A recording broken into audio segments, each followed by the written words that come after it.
name's Kristen from the Michael J. Petriti School, and I'm interviewing Carol Mongello from PS 59. So who had the original idea to start the garden at this school? So we had a small garden that started as out of the work from the units of study that we were doing, where we actually read a book in kindergarten about a community garden. And it inspired us to take that idea and create our own garden. So we had a parent at that time built us this tiny little garden with some small boxes, and we planted vegetables and flowers, and it was so wonderful. But we felt that it wasn't enough for the students to really engage with what it means to grow and really learn about the process of gardening and the use of vegetables as a nutritious way of really eating and thinking about the value that it offers to them. So we partnered with the PTA, and the PTA kind of agreed to come up with a garden committee as a subcommittee of their PTA.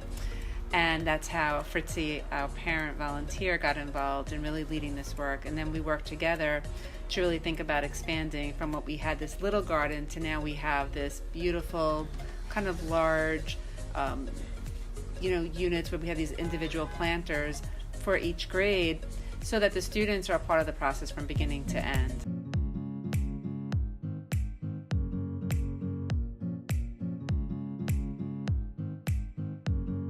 My name's Kristen, and your names are? Lila, Gabriel, Aiden. All right, nice to meet you guys.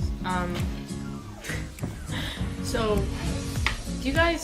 would you rather being inside or outside? Outside.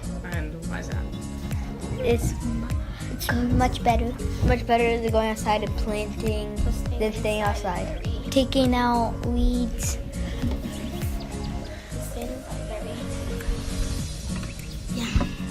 Each grade has 2 planters. The planters are 6 feet by 2 feet, so it's quite a large amount of gardening space per grade. Pre-K has 4 planters, and then on either end of the garden we have an annual herb planter, and on this side we have a perennial herb planter. And the kids seem to enjoy it / love this program? Yes, absolutely.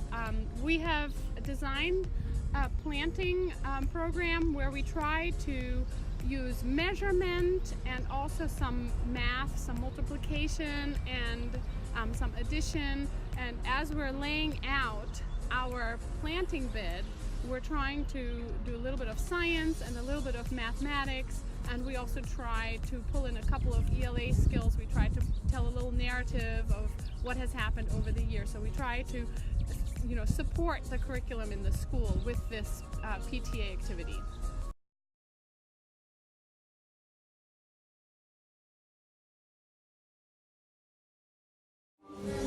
Do you guys so what kind of vegetables or fruits do you guys consuming these vegetables are? So we were just down there actually watering with the kindergarten students, and they were able to see broccoli and cauliflower and kale, and some of those vegetables are actually going to be used within the school in some of the activities that the older kids do. Yes, there's going to be some herbs also. I know that there's peppermint down there already. We now have the students really, doing it from the classroom even before they go outside. They're starting to learn about the seeds. They're learning about the plants and what nutritional value they offer to them, to their food and their diets, and they get to really experience it all year long as they go outside. So, what's your part in this whole process of gardening? So I'm one of 3 teachers in the science department, and a couple of years ago, Mr. Martuccio came up with the idea of starting a garden. And so we started out with a very small plot, and since then we've reaped so much success and so much wonderful learning that he has expanded it threefold. So I am very lucky to go out there. It's a labor of love.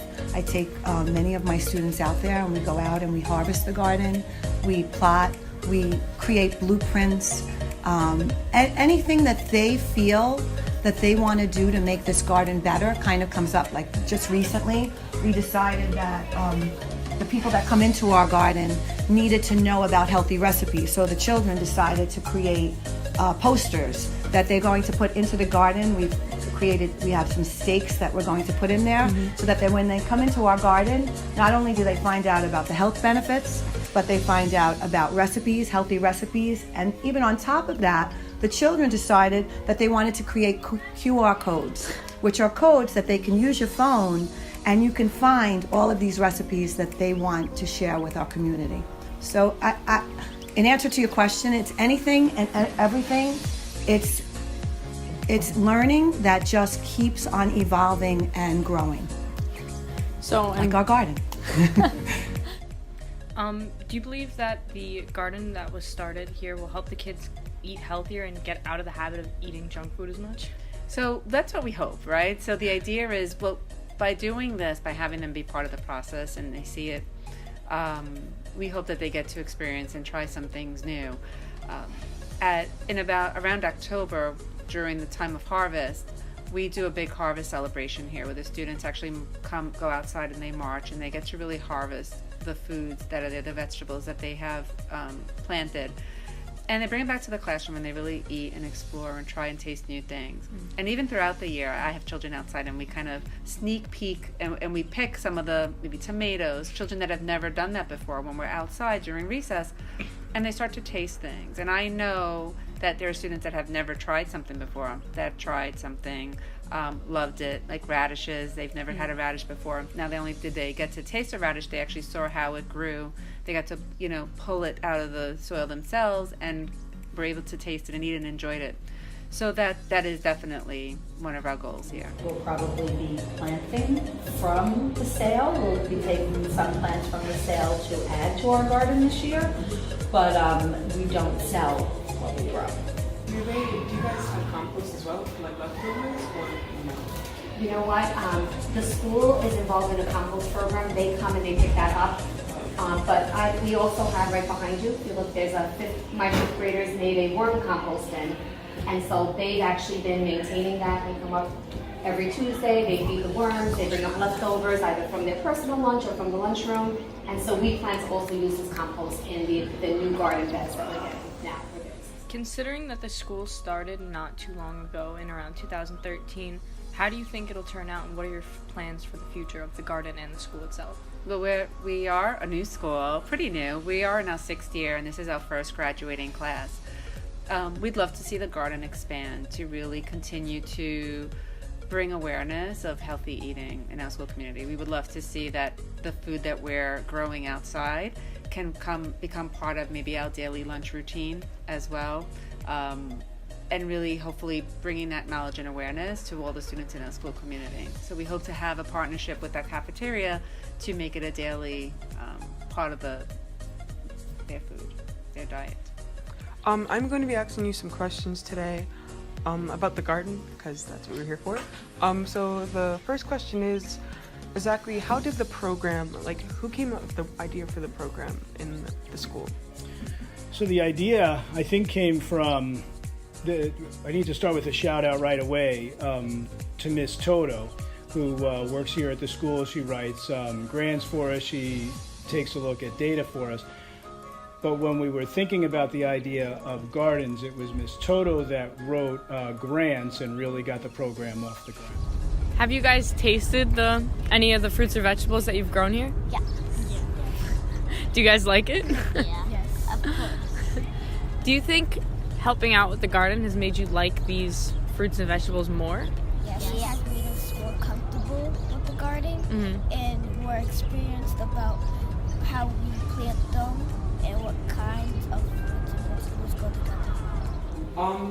Do the kids does this program at the garden have a positive effect on the students? Does it make them want to eat more healthier now because they're growing vegetables at school? Well, just being down there now and watering, they were looking at some of the new things that were in the flower beds and the gardens, and they were saying, "Oh, I like to eat broccoli and I like to eat cauliflower." So it gets their minds turning about these different vegetables that they could try, from being able to go down and water them every day and be a part of that. So we currently have 3 garden beds, and as I was saying before, our PTA president, Ms. Lynn Ferguson, she was able to arrange for a grant for Northfield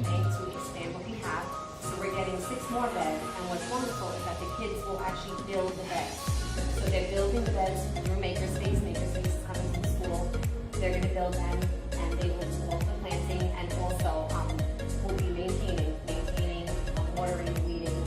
So they're involved in every aspect. The kids cook after they're finished growing all the vegetables? Yeah, we have to, complementing the garden program, we work with City Harvest. And City Harvest comes into our classrooms and actually cooks with the children, utilizing the ingredients that are also grown in the garden. So it's something that we've had a lot of fun with.